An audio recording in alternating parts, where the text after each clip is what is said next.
Hey, what's going on, everybody? And welcome to season 4 of Legacy's Journey, where we talk about creating what outlives you. I'm your host, Cameron Williams, owner of Kinley Consulting, where we focus on strategic financial growth for marketing agencies so that they can live the dream life they deserve and not be a slave to their business. And we do that through CFO services, consulting, accounting, bookkeeping, tax strategy, all of that good stuff. Now, this is season 4, where we are focusing on companies who have bought, sold, scaling, or excelling, right? So that's the theme for this year. And what we decided to also add in season 4, I've heard some people give us some feedback and they're like, Cam, do some episodes where it's just you telling us what we need to know, giving us value so that we can know what's going on. And so what I wanted to do today is that I just came back from a 2-week trip. So in this 2 weeks, so we went to the GHL conference, right? So that was super fun. Got to see a lot of familiar faces, got to meet some clients in person for the first time, which was really cool. And then went to Coronado, which is in California, with my Four Rooms Mastermind crew. So got to learn some different things there. And then went from there to Miami with Josh Nelson, 7-Figure Agency. So what I thought would be cool, because I actually was on a call with the client today, and they were like, dude, what are some of the stuff you're learning, or what is it that you're seeing? And I started explaining to him, and he's like, bro, this is awesome to have somebody who's out there, kind of knows what to listen for and how to help. So I'm going to try to hit it. Let me go to my little notes here, because it was a lot. I'm not even going to lie to you. It was a lot. GHL, I really didn't have that many notes. GHL for me is more so checking in with some strategic partners we have. So shout out to Bryson Laura from CloseBot, JC and Karen Height. Saw them there. There are some coaches that we know and that we're super cool with. We saw our POD group. So shout out to Alex, shout out to Brian, shout out to Sarge. They were there. We got to kick it and hang, got to meet Bill in person for the first time. And then, of course, like I said, some of the sponsors were either clients or people that we've known and seen kind of on the circuit. So you had Email to Inbox. You had Go Staffy that was there. You had Brandify that was there. We already said CloseBot. So, these are some of the people you kind of see, and you know that they're doing great things in that area. So, for one, make sure when you go to these conferences, and I'm going to hit a couple of things. We're going to talk about AI changes, networking, giving value, and quarter in. So a lot of people are like, Cam, what are you actually doing when you go to these things? Because it looks like you're just partying or out and about doing all this travel. For one, I don't like to travel like that because I'm a very schedule structure person. Like when I'm home, I like to work, go to the gym, get the kids in the bed and eat dinner, shower, spend time with the wife, maybe hit the Xbox and then, repeat. So I'm a very structured person. So I really don't like traveling like that. So my goals when I'm going out here to network, which should be yours, is number one, when we're going out to these conferences, go to a conference where your main target audience is. That's the best way to learn how to help who you serve. So for example, we serve marketing agencies. So why do I need to go to an accounting conference? Unless you may need some CPE. Outside of that, I don't need to go to the QuickBooks conference, or I don't need to go to a Monday.com or a Drake tax conference, because these are things I already know.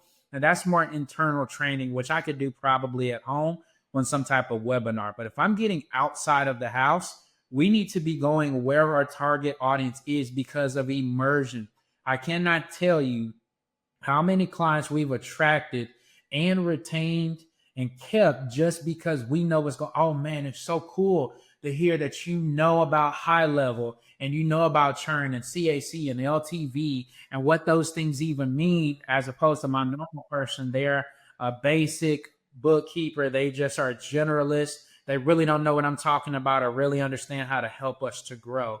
You can do that same thing. So if you're a home services person and you specialize in HVAC, find some HVAC conferences that are in your region. So for example, I'm in Atlanta, Georgia. I'm just going to look in the Southeast, Florida, Tennessee, the Carolinas, Georgia, Bama, maybe even go all the way out to Texas. Where are my people going to be? Because why? We always talk about how can we spend money to lower taxes. Well, if I go to this conference, remember, it's the conference ticket, it's the lodging, it's the meals, It's the plane ticket. It's the Ubers or the rental car. It's whatever swag you're buying.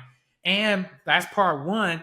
And remember, we always talk about four levers to help you to reduce taxes. Investing in yourself as the owner or the leader, right? Coaching, business, leadership mindset. We talk about your team.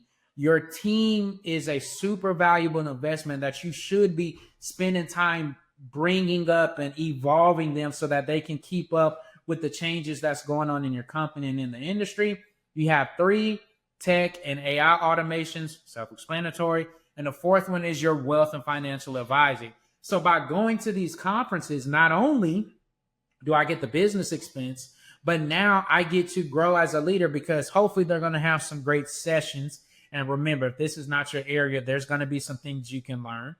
And then part two, I'm going to find some strategic partners. So like for us going to GHL and we may see Go Staffy, well, hey, some of my clients may need to get a CSM or an account manager or something. Well, guess what? Hey, we can keep your cost a little bit lower. Instead of you getting a US talent, we can go to them, for example, right? Or we can go to, we know a couple of different people. But the point is, this is where you meet those people. So these are the reasons why it's important to go. And then number two, and most importantly, you know what's going on in your industry. So in the marketing world, which if you're listening to this podcast, that's probably who you are. Like we know that there's SEO and now there's AEO. Hey, how do we get clients to rank and pop up in Chat GPT when people search for us? That's super important. What jobs are going to be taken out? So we already know copywriters are on the chopping block. That's just what it is. Hey, now we got customer service reps. We got voice agents coming now. So how can we be positioning ourselves so that we're ready for these changes that are coming through technology? One of the things that they focused on was that AI is not here to just erase us, but to make us more efficient, right? If I personally believe that AI is going to augment and amplify the thinkers, the creatives, the visionaries, and for those who are just plain technicians, you're on the block, you're on the clock. Because like I'll even use my company. If I have one person I can handle 15 clients, but I can automate all this stuff, they may now be able to handle double or triple the amount, which keeps my pay down low for my team members. And now I should be able to have crazy margins because we can move that much more quickly and efficiently. So these are things that you have to be looking at. And now this is an opportunity. Don't think of it as, oh man, AI's coming. What am I going to do?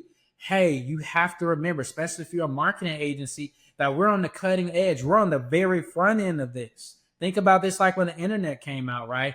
There were some people who were early adopters. Like I think about my grandma.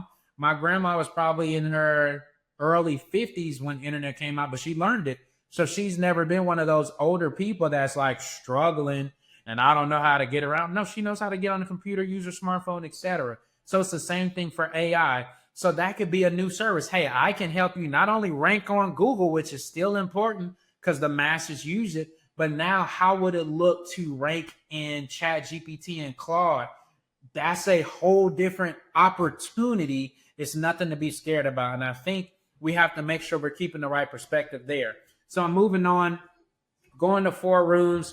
Got to see the great John Ali. I just always give her a shout out.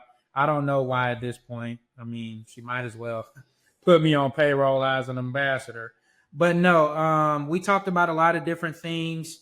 They talked about, let's see, we have Molly Mahoney. So she was talking about building your brand and what does that look like with a bot. We had Liz Germain there. So she was talking about YouTube and talking about the problem is not views and subscribers, but it's ideas and analytics. Like it's not about the subscribers. It's about like making sure what the algorithm wants you're giving to it. So she really broke down like getting to what your ideal viewer wants to look at, created dummy accounts to kind of figure out like what are they watching and how the algorithm will work. She kind of gave us some different things on what to look at. Recommendations make up 75% of the views versus search is only 10%. So these are all things. She talked about the importance of thumbnails, colors, the 3-panel versus 2-panel versus just an object, and those types of things like that. Let's see, what are some other things? She talked about how to make money from it. So she gave us 4 different things: AdSense, affiliate marketing, sponsorships, and offer sales. Alaric got up there and was talking about how Google has injected AI into YouTube ads. He talked about how there's YouTube Shorts, discovering Gmail ads, demand gen, and in-stream ads. He talked about what makes up a good hook, how you can segment out your audience and different things like that. Jonna Lee, she always does great. I think she's one of, if not the best ops person I personally know. And she always does like a round table. Let's go around the room and get what's going on. And I think she said, or one of the things that I like that she said was build an ideal employee avatar. We should have that for our ideal client, but do the same thing for the employee you want to hire so you can keep that pipeline. And that's not the first time I've heard that. So that's awesome. As the operator, allow the founder to ideate and then filter them through some type of process. So that way they're not feeling closed in and that their vision is not being heard, but you can kind of help them to filter through the ones to take action on versus the one they don't. I love this part. This is one of the big takeaways for me. A manager's number one job is the performance of the team. Our job is not to fix the gap. So if there's a gap, AKA my team is performing here, but my expectation here, it's not my job to get you to close it. It's that person's job to take responsibility and figure out how to do that, right? Mine is to give you the tools you may need to close it, but it's on you to close it. So that's that. Equip the manager what they need. This was another key one. What is your autonomy threshold? AKA, hey, I'm letting you run the team, for example, red, yellow, green, green being a 1 to 4 or 5. I don't need to know about that. You take care of it. I don't even need to be in the loop. Yellows, 5 to 7. You gonna handle it, but keep me in a loop because that could get a little spicy. Or red, Cameron, we need you in right now to work through this because the client is feeling upset about something. There was some type of miscommunication. So I think that was really awesome. She also had another session on day 2. A guy named Jake, I don't remember his last name, but he's worked with brands, and he was talking about authenticity is the most valuable resource and the hardest one to get. He even used like Nike. Nike doesn't sell clothes, they sell belief, right? Just do it. And he was saying Apple doesn't sell computers, they sell creativity, rebellion, and innovation. You can't buy trust, you have to earn it by being authentic. Jonna got back up and had another thing. I love this statistics. 96% of startups never hit 1 million, right? And she started talking about how she worked with Layla Hormozi. And the quote she took from her was, my team is exceptional because I simply tolerate nothing less than that. So I think that is super important. And I love how she said the people who got you here may not get you there, right? Sometimes we try to take the people from when we just started and there was a certain role. And now that we're elevating services and things, we want to bring them with us when really they may need to stay where they are. We have to bring new people in. So all of those things are super dope. Again, connect with all those people that I named. So there was that. And then lastly, leaving there and getting all those awesome tips. And then going to Miami for 7-figure agency with Josh Nelson. One of the big things that I took away from that, he had a guy, and this is kind of going to wrap this up. The guy was coming in talking about not just selling, but consolidating companies and what they look for.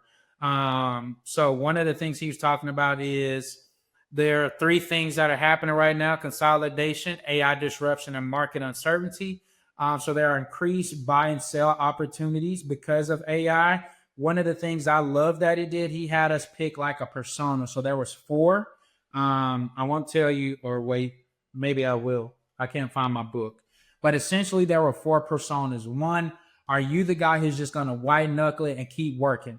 Are you going to be person 2 who's like, hey, I want to grow through mergers and acquisitions because I feel like that's the best use of my time?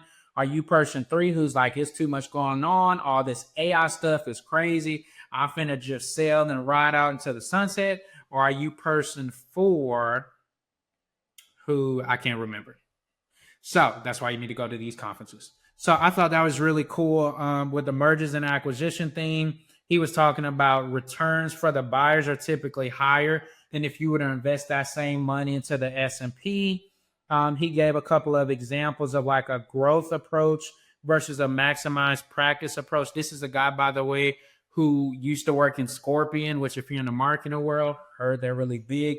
They basically get a lot of people and roll them into their portfolio because you're operating from the perspective of, hey, I got one company that just does SEO. This one does PPC. This one does this. So that way I can go out here and serve anybody, and I have the right people in my notebook and my portfolio, my Rolodex for the old people, that can serve whoever. So I thought that was really good. He gave some target metrics to understand about where your net recurring revenue and gross recurring revenue should be. And then he said, make sure you ask some important questions so that you don't get played in these. And some of them, let me see. When somebody's trying to buy you, like, hey, what's the vision for the company? Do you create value through growth or cost reductions? How are disagreements handled? Who decides things like R&D spend, hiring, and budgets? Do they have committed capital to the actual acquisition? How many similar investments have you made? How many founders are still with you, right? Because they can lie and be like, oh, we're going to take care of you. Yeah, but all the founders that hated working with you, so they left. And that's just a couple of different examples. So I wanted to kind of share all these because I need you to understand that networking can't just be about going to get more clients, right? In a perfect world, yeah, of course, I hope while I'm out, I meet somebody that has a need for accounting, for consulting, for CFO, for taxes. And of course, we love to help and serve them. But at the same time, I need to know what's going through my client's head. What are they fearing? What's on the horizon? What are they struggling with when we share in our circles? Because not only even is that just great content for me to address and relate to finances, but now I can speak their language because remember, I'm a business owner as well, right? So for me, I now know that, hey, you're struggling because you're scared what AI is going to do. Hey, let's offset that with this. Hey, you don't know how to spend money because you keep having these crazy tax bills. Oh, you've never done tax planning or some strategy calls. We can help you do that. Or better yet, just give value. And I think a lot of times we mess up on this because why? We hear them ask a question and we go straight in for, hey, that's what I do. What I've learned, which is build me not only good friendships, but just business relationships in general, is just give value. Answer the question. You keep forgetting that most people can't execute on the things that you can. If they do, it's going to take them 2, 3, 4, 5 times as long to do it because it's not their specialty. But if you give value, now we're building trust. And one of my mentors, shout out to Vinny Fisher, he said this specifically. Cameron, when you're talking high dollars, something as serious as accounting and tax, knowing people's social and all their banking information, there's a huge trust gap that you have to close. And the best way to do that is being in person and either having some type of authority, right, through stages, speaking, presentations, webinars, or by just spending time with them, because then they get to know you. They know you care, which then leads to the partnerships, right? And I've learned it's the same thing with strategic partnerships. A strategic partner wants to know if I send my client to you, you're going to take care of them. You're going to look out for them. You're going to do an awesome job. You're going to treat them just like I would. But if we don't kick it, if we don't go do lunch or dinner together or breakfast or catch a coffee, if we don't go sit in some sessions, if we don't have a chance to talk and I get to know Cameron as a person, then that's where that friction comes. So I say all this for you as a marketing agency, do the exact same thing I'm doing, but with your niche. If you're an HVAC company or if you're a home services, roofing, doctor, dentist, go to their conferences. What are they talking about? What are they stressed about? That helps you with better copy. Now you can help them to market better because you know their language and who they're trying to reach. You know their struggles. So you now get to take all that and say, hey, I know exactly how to speak like you, which can help us to reach your target client audience. So that way we can help, which of course you're going to make more money. And if you make more money, then of course by default I'll make some. But that's just life in general, right? That's Bible. You reap what you sow, right? If you sow bountifully, you reap bountifully. Hey, Bible, come on. So there's that. So always give value when you go to these areas. Don't come in, hey, I'm Cameron, I do CFO. If you ain't got me, you trash. No. come in and have a plan in regards to giving value. I know that what I do can help this room and this space. So as the conversations naturally happen, if I can help, I can. And if not, be a connector. I just got cool with a lot of people just from saying, oh, you do this? I know somebody you need to talk to. Just connect people and not want anything out of it, and it'll come back around. It'll be reciprocal in some form or fashion. So with all that being said, we're going to wrap this. We want to try to keep this pretty short. So hopefully you got something from it. This is Q4. So if you have not met with your CFO, your accountant, your bookkeeper, do so now so that you are not shocked when it's tax season next February, March, April. I didn't know I hear it every single year. So don't ignore me. Don't roll your eyes, because every single year, Cameron, I didn't know I was going to owe this much. My last accountant didn't tell me. I didn't know I should have met with them. I'm telling you right now, go talk to them. Get something on the calendar so that you guys can plan. What is our Q4 going to look like? What do you think we're going to at least get close to so I can have an estimate for my taxes? And you will be so much better prepared. You won't lose sleep. It'll be a great thing for you. If not, of course, you know who to come talk to. We here at Kinley Consulting are ready to always help you and serve you at the highest level possible. So, with that being said, we're going to keep bringing you great guests. I got some people lined up, so I can't wait for you to meet them so that we can have an awesome time and share a ton of value. Until the next time, I want you guys to take care of yourself. Stay safe out here. Protect your mental. And remember, you're doing a lot better than you think you are. The numbers show it, not your gut. Until next time, take care and see you on the next episode.